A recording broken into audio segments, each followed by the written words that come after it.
Bonjour, everyone. Good day. See if I can knock this one out without a script here and not run too long and go all over the place. I apologize and I thank everyone for their interest. This video is going to be about my one big criticism against Chanel. I think I'll name it my knock against Chanel, as compared to my other two, without a doubt, favorite houses, and they are Christian Dior and Guerlain. Guerlain is a niche house.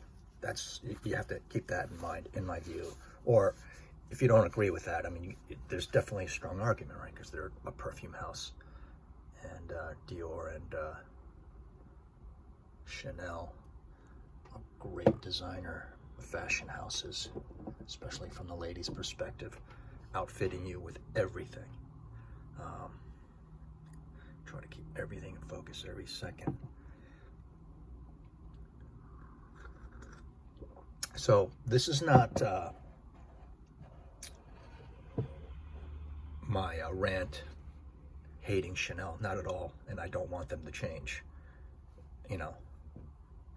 but if I had to compare them to and say if I was in the mood, criticize them heavily compared to the other houses, I thought, well, they're more snobbish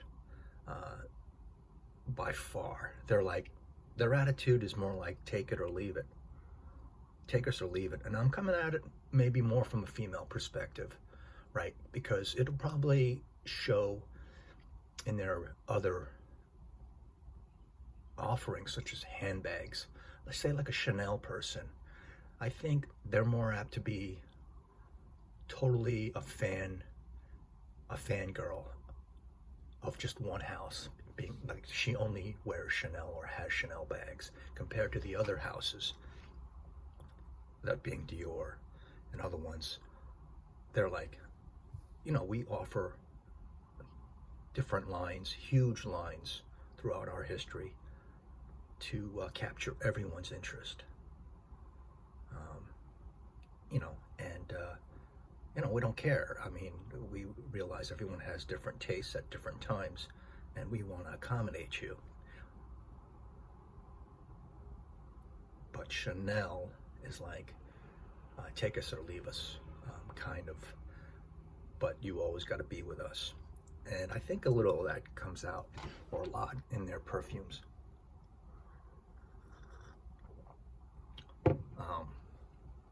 And I can be making this video not as a knock against them, but in praise, right?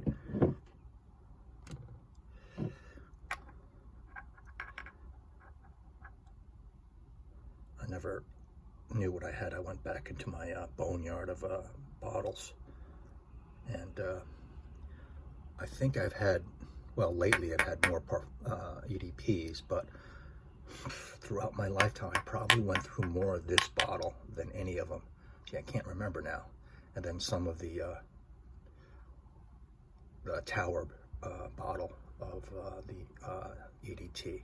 This is the EDT concentrate, whatever. But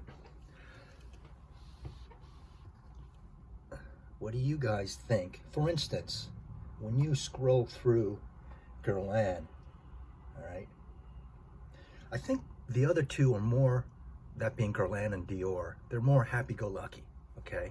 So, yeah, I wanted to bring that out. They're like, no worries, we'll take care of you. I know Guerlain has the Le Petit, talking about the moderns, Le Petit Robes Noir, and has Insolence and Ideal, and it has a plethora of fragrance lines to take care of anyone and everyone, male or female, right? And same with Dior. They just have fun, right? Addict, Fahrenheit, Poison. I mean, if Poison's not about a girl that likes to have fun, especially at night, I don't know what it's about. And then it has the Privé line, and it has the serious metrosexual high fashion Dior Homme line, and it has the classic Eau Sauvage, the new Sauvage, and it has the J'adore line, which is amazingly elegant. As to Chanel, what have they been offering everyone in the last, it's like, here we go, we have their Allure line for men and women. Guys, here's the blue, and that's all we're going to give you for a while. And if we're going to go out of the lines, go a little crazy, and here's take a chance with the chance line. If you don't, like our traditional numbers 5 and 22 and Coco, which is all great quality, uppity perfumery, but nothing crazy. No drawing out of the lines is my point. So they are happy. They're very content with the take us or leave us marketing or attitude, in my opinion, which I love.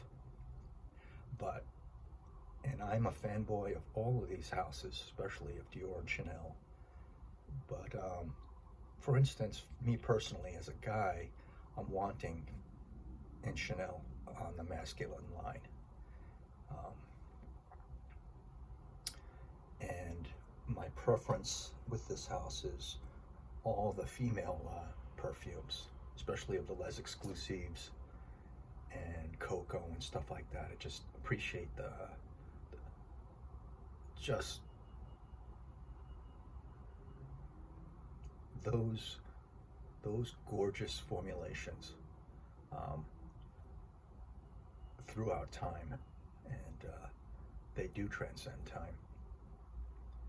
But if I'm highly critical, they just keep that Chanel business model of just slow and steady, and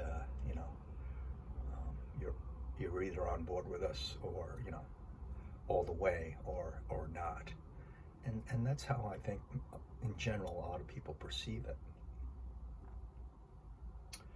Whereas, like I said before, with Dior, they're going to try to accommodate everyone with that friendly attitude, and which should be appreciated. And Guerlain too. Like Guerlain, they definitely have to, right? Because all they do is perfume. So when they were passionate about it, they should say, okay, what about this line for that person, and so on and so on. But that's how I perceive Chanel to be different. And I hope they don't change. I just hope they don't put themselves in a corner where they are reluctant to put out some new great releases, is my point.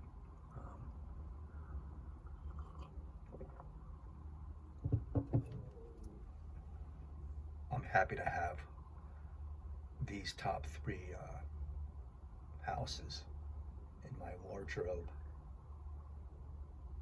and if it was a world where I didn't have any others, I'd be happy. But I do like, even though I definitely love Chanel all my life,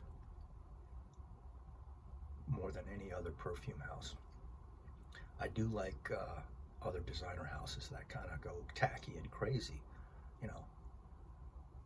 What would be the opposite of Chanel? Someone like Jean Paul Gaultier, right? And their wacky lines. I love that.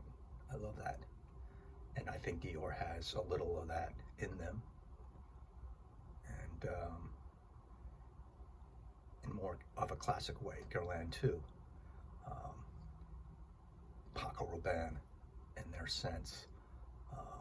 I love the craziness, and just think of your wardrobe and what you wear in terms of clothes. It's not, well, sometimes for some people it's the same line, straight house all the way, but you have different shirts and slacks and dresses and shoes for each occasion.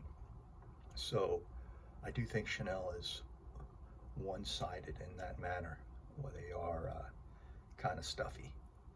So that would be my big knock against Chanel Paris.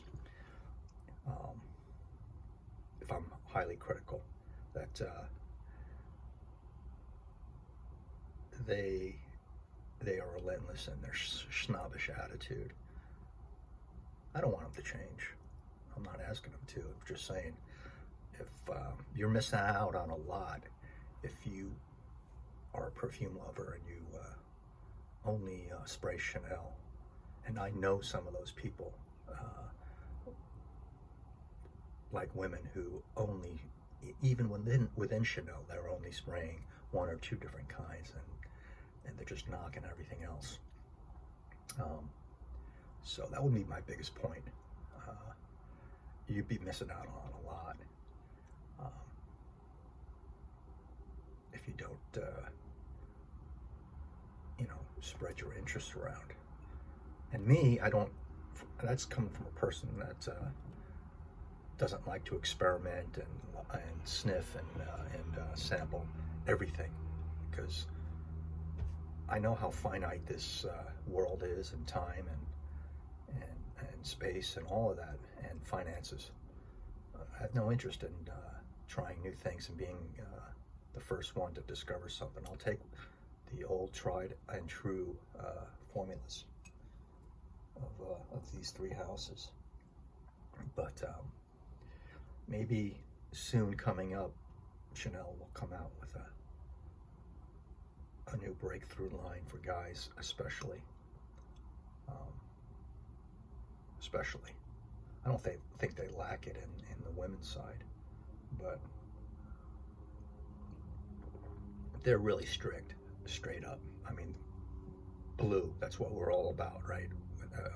For a Chanel man, and if you're not our blue to Chanel guy, then you're not Chanel. And give us something else in the last 20 years, 15 years. So I'm being highly critical here, so let me know your comments below, whether you feel the same along those same lines, whether you hate houses to be too snobbish and too focused. But that's what I love about Dior. Look what they've done. They just come out with new avenues, new lines. I'm talking about in the past now. I'm not talking about it now. I'm traditional. I don't keep up with times. And if I were to evaluate at this second what's going on in a couple of houses, I'd probably be like, yeah, they're lacking.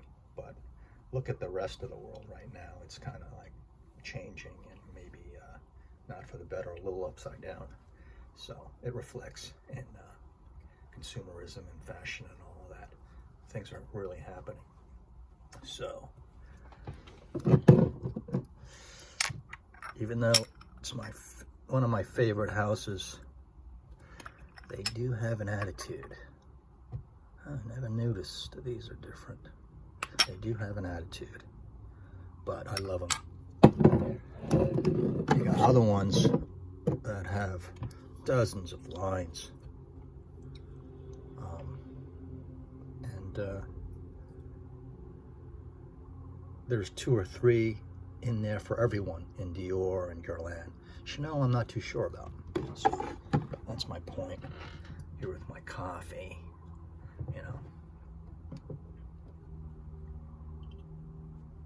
That bottle straight ahead proves everything. I mean, how many years ago is it? 30, 25 with Fahrenheit. It's timeless. It's off the chain, and it'll be around for the next 100 years too. Fahrenheit. They just prove it with that.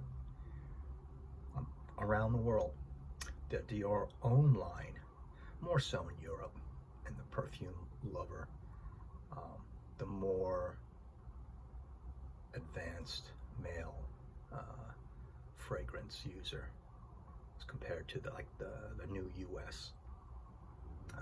Now it's like Dior. They have something for everyone. And